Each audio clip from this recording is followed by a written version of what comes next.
Whew. So, Rotten Tomatoes, it's one of those things that's completely inescapable if you're a fan of movies. Even if you swear on your favourite YouTuber's life that you don't use it, we all know you have a cheeky look once in a while to see if a movie's worth watching. Started in 1998 by Sen Duong as a simple aggregator of Jackie Chan film reviews, it's grown into one of the most influential platforms in the film and television industry. What began as a hobby project for organising critic opinions has quickly become a go-to resource for audiences who just want a quick verdict on whether a movie or TV show is worth watching. Cut to today, and it's now owned by Fandango, which in itself has caused its own problems. Now, I have to admit that as much as I try and avoid it, it's completely unavoidable, and it seems to take up a lot of the discourse around the quality of a film. It's at the point that people use it to either back up their argument or have it be against their argument because people are idiots and they all think the same thing and I'm the one right. Critic scores, fan scores, people being right, people being wrong, it can all be weaponized to paint out an opinion that is superior to others. I'm sure we've all seen the meme where they have every possible outcome and show the kind of replies that you normally get when discussing a film. But a lot of people don't actually understand how it works. So let me explain. Why don't you explain this to me like I am an 8-year-old?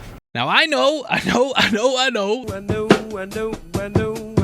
that Rotten Tomatoes is just an aggregate and it pulls together lots of different opinions to give an average from positive and negative reviews. This video is going to be more than that though, and I kind of want to talk about how scores are actually compiled and how mediocrity can often outperform movies that are beloved by a certain group. Now, in order to discuss this first part, I want to devise a situation where we have movie A and movie B. Assign whatever title you want to them, but you have basically the idea that you're putting two films head to head. Now for this example, both films are going to be reviewed by 10 critics. Film A has 5 critics from the group that say this movie's a 10 out of 10, tour de force, a movie with a magnitude of Morbius proportions. How about the other 5 critics say it's simply okay and give it the score that it's a 5 out of 10. Now that movie will come out with a 50% on Rotten Tomatoes and therefore be rotten even though half the group thought it was one of the best films ever made. Was the greatest film ever.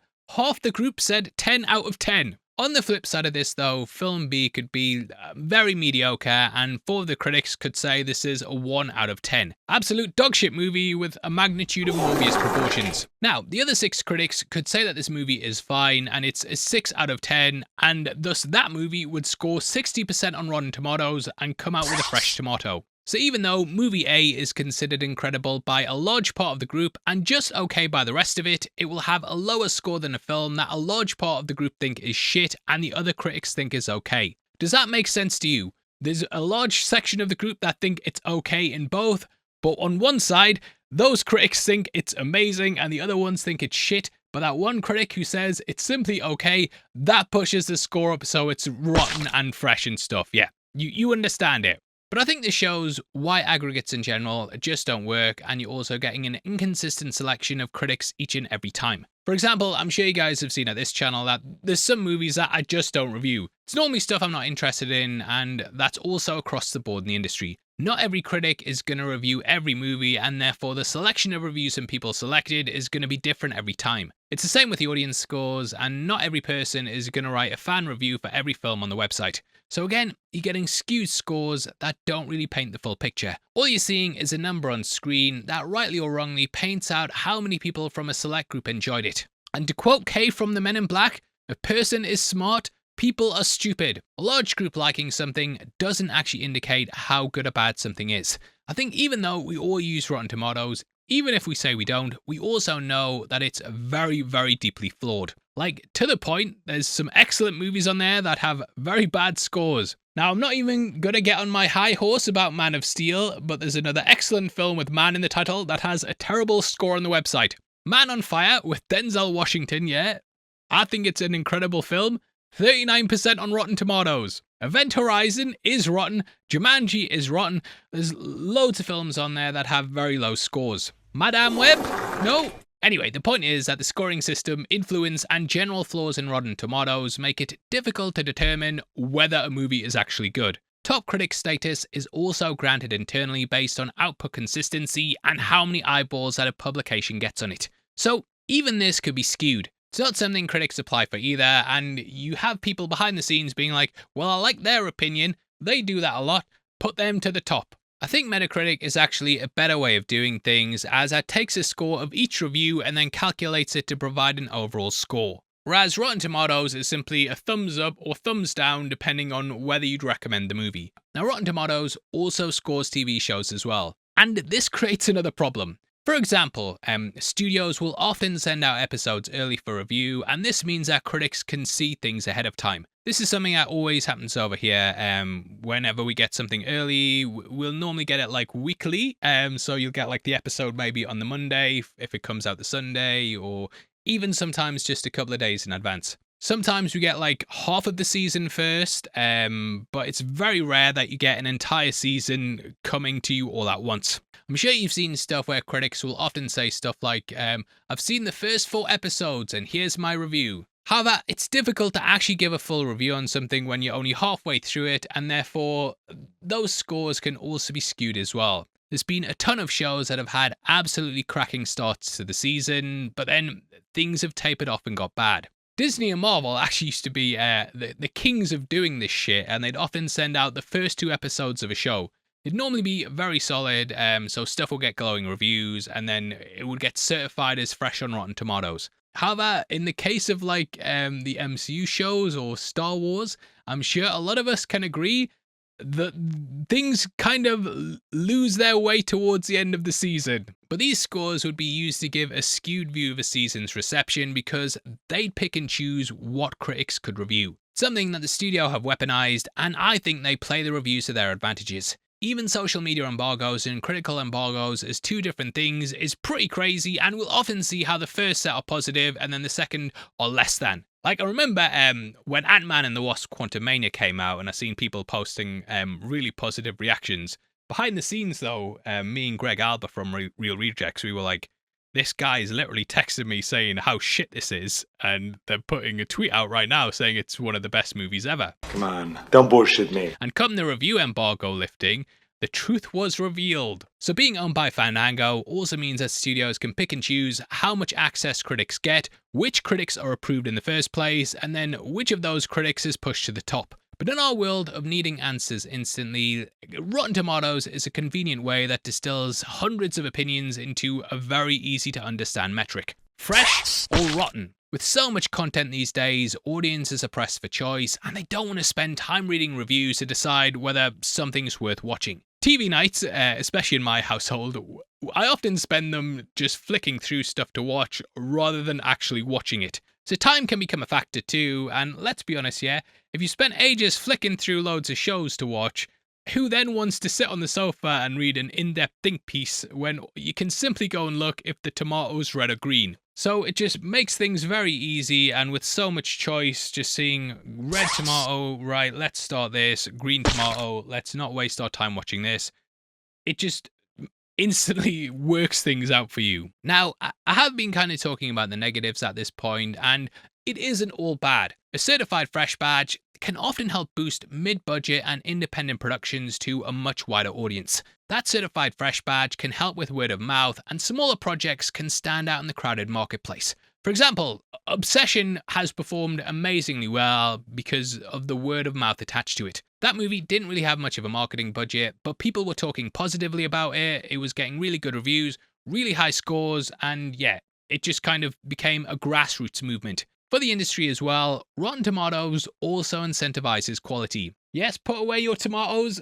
Let me explain what I mean by that. Positive scores can be used as part of the marketing, and they can be put on trailers, posters, and Blu-ray boxes. Now, they do get weaponized, and studios do pick and choose stuff sometimes, but they do that with everything. Like, Moana was bombing, and they were still putting out the tweets like, #1 movie in the world right now. It's like, yeah, because there's like nothing else has come out this week. Of course it's going to be #1 movie in the world. #1 don't mean nothing if there's nothing else to compete against. Beyond this, the oversimplification lacks real context, and there's even been films that critics have said they wouldn't recommend, but are worth checking out if you have a personal preference. For example, even Evil Dead Burn, I said I personally didn't like it, but I said if these are what you like, then I recommend it for you, but I wouldn't recommend it in general. So that can complicate things too. consensus-driven system just doesn't tap into the nuance that's needed for discussion around art, because everyone, of course, has their own tastes. In general as well, critics often prioritize craft and originality and cultural significance, while viewers prioritize entertainment, spectacle, and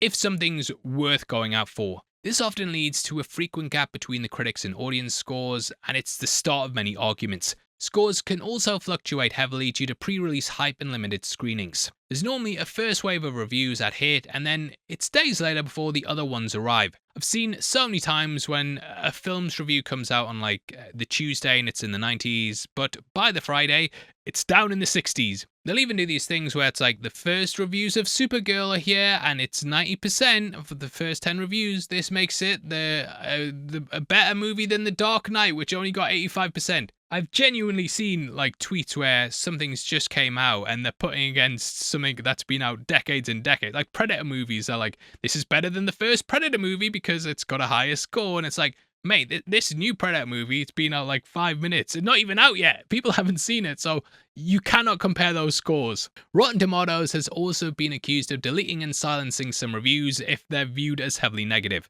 They'll often remove the ones where scores are in the zeros as it's classed as review bombing, but won't do it when stuff's a perfect 10 out of 10. And yeah, it does make sense. If someone can review bomb something to a 0, then there could be people in the other camp that come forward and give it a 10 out of 10, no notes, best movie ever. In the end, fans also wield Rotten Tomatoes as a tool in cultural battles to hammer home their points. And stuff is a mess. So because of this, I feel Rotten Tomatoes remains a double-edged sword, as its scoring system is very quick and efficient, and it just acts as a way to give a quick overview of an audience and the critic's opinion. However, it's overly simplified, and its oversized influence does damage as many films as it helps to boost. I think in the end, you're better off picking a handful of critics you like and using their opinions to help inform yours. If you're using this number without the broader context, then I think you're kind of simplifying the conversation. I think Rotten Tomatoes is best viewed as one data point amongst many. You should cross-reference individual reviews, consider personal taste, and recognize that no single percentage captures the full picture. Ultimately, it's a deeply flawed system, but yeah, come Friday night, I know I'll be sat there using it as a way to determine whether I give something a watch. I'll also be arguing with people online about movies I like and going, look, it has a fresh score, you are wrong. But if I don't like it, I'm going to be like, those critics, they're always wrong. Everyone knows the critics are always wrong. So yeah, that's kind of what we've devolved into, where it's arguments based around a very binary system that I've even explained earlier. There could be an amazing movie that still gets classed as rotten and a mediocre one that gets pushed as fresh. So obviously, lots of complications going on with it, and I'd of course love to hear your thoughts as well, so make sure that you drop them in the comments below. Please hit the thumbs up as well, especially if you like us covering more topics like this. I do quite enjoy doing these videos every week, and hopefully, you know, you have a better topic selection for me. Well, your topic selection was good last time, to be fair, but I just ignored it and was like, well, we're not doing another DC video. I want to do something about Rotten Tomatoes. But yeah, if you have any ideas, I'd love to steal them and make an essay on it. And yeah, thank you for all your support and all your suggestions. If you want to follow us on Instagram as well, then make sure you check us out at Heavy Spoilers, where you'll be able to keep up to date with everything I'm doing. Did you know as well that members of the channel also get early access to videos like this every single week, and if you click the join button, you get at least one breakdown a week before anyone else. Costs just 99 cents a month. We've tried to set it where hopefully that's not a lot to you, but if a lot of you do it, it will mean a lot to us. If not though, huge thank you for sitting through this video. I've been your host Paul, you've been the best, and I'll see you next time. Take care, peace.